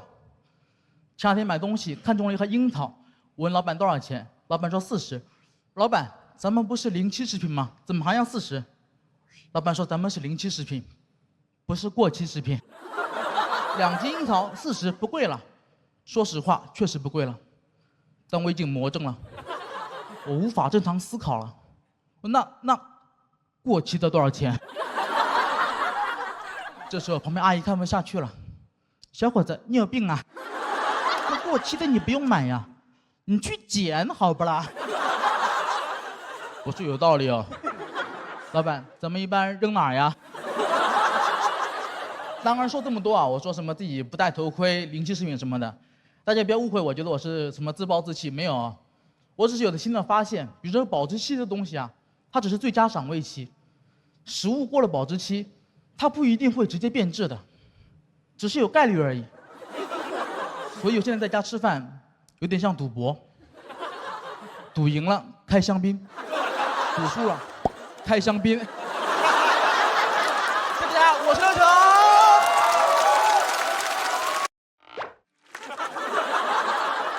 简单自我介绍一下，我叫刘仁成，我是一个江西人，老家在江西省南昌市安邑县，很小的个地方，每个地方都有自己特色。我们山东是孔孟之乡，江南是鱼米之乡，我们安徽县也有。我们安徽县是中国铝合金门窗之乡。不信去搜啊！我家做门窗的，从小我见过的每一个亲戚都是做门窗的，这导致了什么结果呢？导致我从小就以为我没得选，只能做门窗。小时候我不知道这个叫什么，长大了知道了，这个叫种姓制度。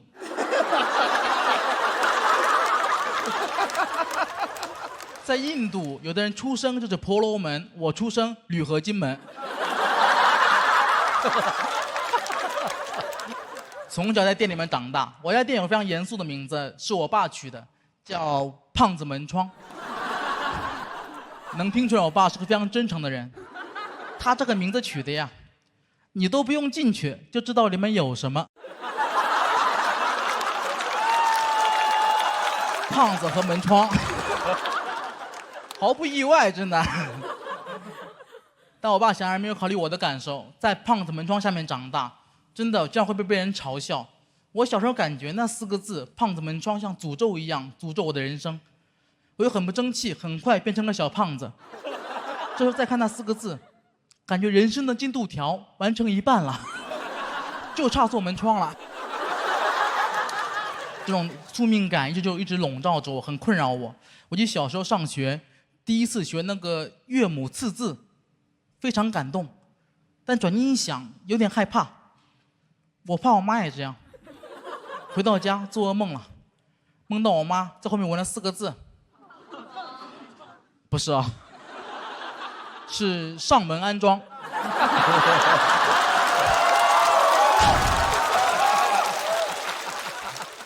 等我上高中的时候，那时候我学习就不是很好了，那时候父母内心中希望我可以不要去上学了，但他太残忍，他没有说出口。但作为儿子，我很争气，我自己就不想念了。所以当我鼓起勇气告诉我的父母我不想上学的时候，他们的反应既不是我想中的愤怒或者震惊，而是一种强忍着喜悦。我永远都忘不了我跟我爸说：“爸，我不想上学了，爸。”这可是你自己说的啊，没有人逼你吧？真的毫不夸张哦。我第1天提出辍学，第2天就开始干活了。太快了，太顺利了。我发现我上学没有天赋，但我辍学很有天赋啊。在家做几年门窗，现在做脱口秀了。很多朋友很好奇，那你做脱口秀，家里人什么态度呢？就这么说吧，在我父母眼里，我做脱口秀跟我当医生啊、律师啊都差不多，都是不务正业。我们那儿只有一条路，你们都知道是什么路。当我父母还没放弃，还在常常说服我，说的话真的没什么吸引力。前2天我妈很认真跟我说：“你要记住，咱们家有2条祖训，堂堂正正做门，清清白白做窗。”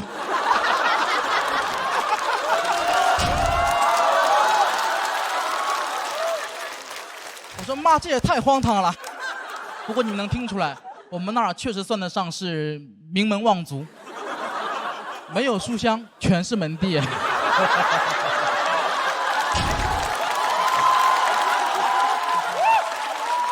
所以我也明白，不能怪我父母。我们那风气确实有所不同。比如在我们村出现第1个大学生之前，已经出现5个百万富翁了。你和他们说书籍是人类进步的阶梯，他们不屑一顾，铝合金是更好的阶梯。而且他们没有说错，我们今天做的就是铝合金贴。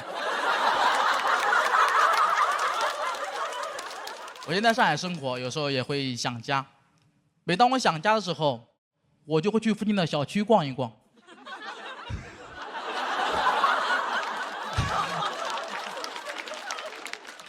看看他们的铝合金窗啊，不锈钢防盗窗啊，缓解我对家乡的思念。这是我的乡愁。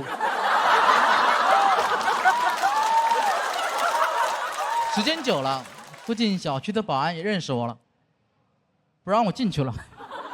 非说我在踩点。我跟他解释，那保安大哥说出来你可能不信，我有这种爱好，我喜欢观察防盗窗啊，装的结不结实。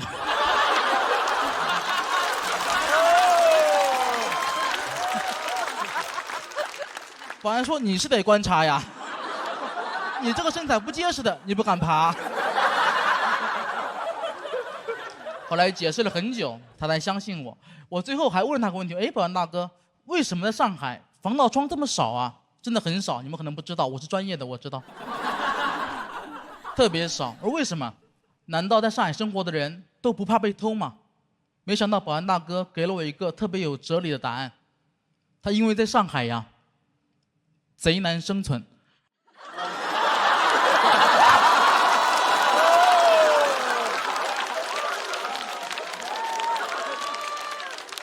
我小时候确实不理解我父母，从前一直不理解他们对这种门窗的执着。我觉得我现在在做脱口秀了，我很喜欢这种工作，很热爱它。为什么老让我去做门窗？难道我做脱口秀还能被饿死吗？去年开始理解了。这个听妈妈的话呀，是有道理呀。这个脱口秀是没有门窗稳定啊。我现在也想通了，人呐不用那么极端，人可以有很多的身份。重新介绍自己，我刘仁成，脱口秀演员、喜剧编剧、铝合金门窗传承人。我们这个行业要再动荡啊，我就去继承家业了。